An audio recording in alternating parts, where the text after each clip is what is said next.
ये हमारा front load washing machine है।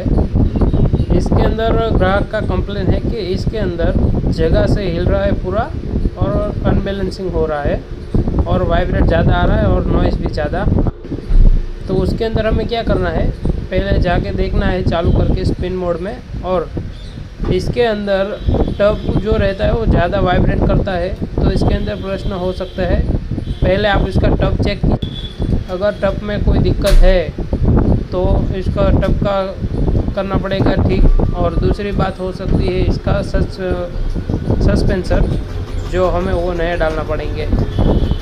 दूसरी बात वो हो सकता है कि इसका लेवल सही से नहीं है, तो भी ऐसा दिक्कत हो सकता है। पहले आप लेवल चेक कीजिए, बाद में आगे इसका सस्पेंसर और बाद में इसको